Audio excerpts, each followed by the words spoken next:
What's going on? I'm John Watkins from Phoenix Room Trading, and in this video I'm going to be giving you my top 10 tips for trading weekly options. Weekly options are known for their faster and larger moves.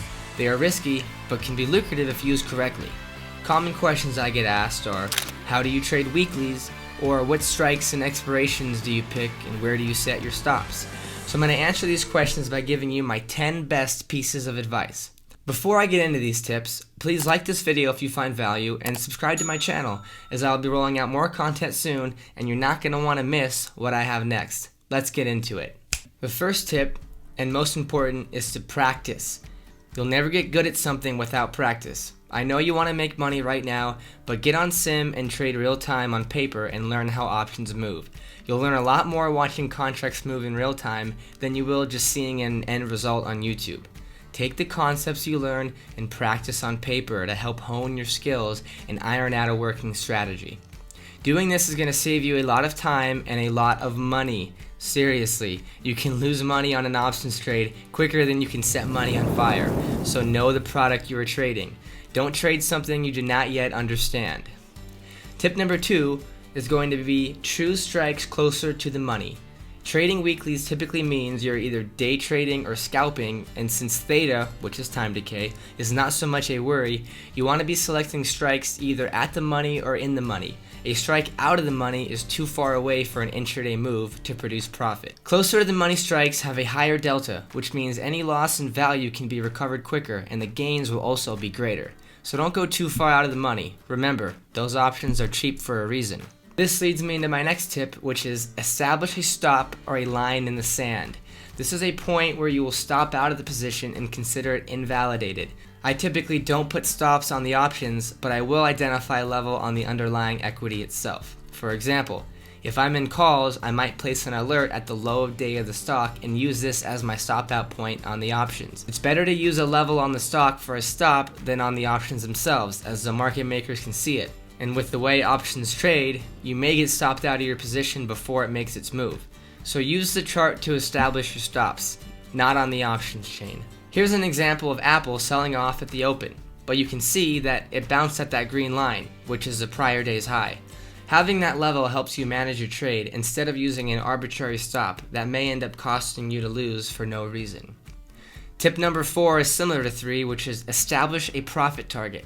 Same as before, use the chart to determine the level you'd like to sell at. The only difference would be if your options go up, say 20 to 40%, and that was your goal, then go ahead and cover the trade. Otherwise, use the chart to determine an exit. For calls, I'm looking for supply zones and high breaks or areas of resistance to close out my trade. Once it hits that profit level, I'm out. Remember, weeklies are shorter duration trades, so once it hits your target at a stop loss or profit, make sure to be smart and close. Tip number 5 is to leave runners. The best way to catch the bulk of a move and not worry about missing more is to leave runners. Sell 80% of your position at your profit target and leave 20% of it to run free and catch any additional move. Make sure to leave a stop profit in place on your runners, either a trailing stop profit or a stop at break even. This way you have the room to get more profit out of the trade. And if it does abate, you won't lose any more than you put in on the trade. Once you can establish a stop profit, you have a can't lose trade, and this is the best situation to be in. This leads me to tip number 6, which is to watch your size. What this means is trade the amount of contracts that is proportionate with your account size. A good rule of thumb is to never use more than 20% of your total account value on an options trade. So if you have a $1,000 account, you shouldn't be using more than $200 per options trade at a time. This way, if you do end up in a red trade, you can live to trade another day. As I've stated, it's easy to wipe out an account on a bad trade, so protect yourself by limiting your risk. Protect your capital. As your account grows, you can start to slowly increase your size. Tip number 7 is use supply and demand zones. I have trainings on this method, and learning how to use supply and demand zones is critical to being consistent. Supply and demand zones give you the best entry and exit points, so you're not playing the guessing game on when you should enter a trade or take profit. You can see in this example of AMD, it bounced at demand at the open, rallied into supply, where it sold back off again. If you got long at the open, the supply zone would have been your exit, and would have kept you from holding a trade that would have given back all its gains. So make sure to learn supply and demand and how to apply it to options trading. Another strategy is tip number 8, which is using the VWAP as a point of entry or exit for your day trades. The VWAP is the volume weighted average price and remains constant across all time frames as it's based on price. The VWAP is a widely used indicator and gives great trades if done correctly. You either use VWAP as support or resistance, or take trades as it crosses and follows through. Here's an example of Apple trading through the VWAP. You can see that Apple tested VWAP and then broke through. Taking calls on this break would have been a result of a $2 move in the underlying.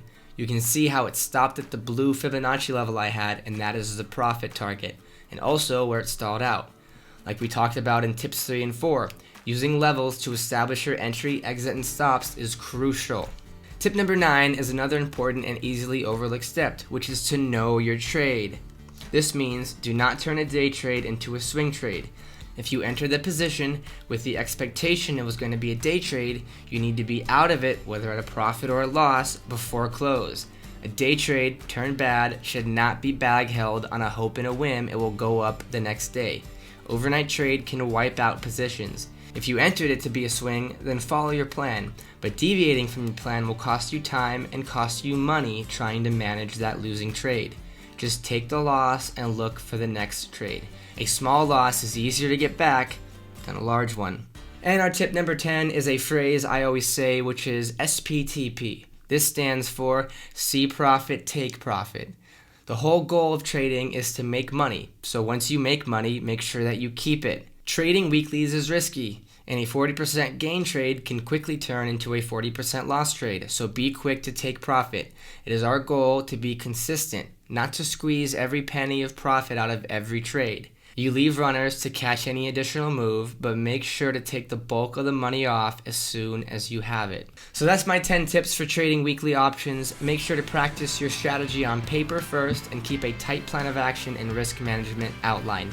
If you want to learn more and have access to our community of traders, you can join our education service, the Phoenix Room, where we post our trades and conduct live trainings for trading futures, stocks, and options.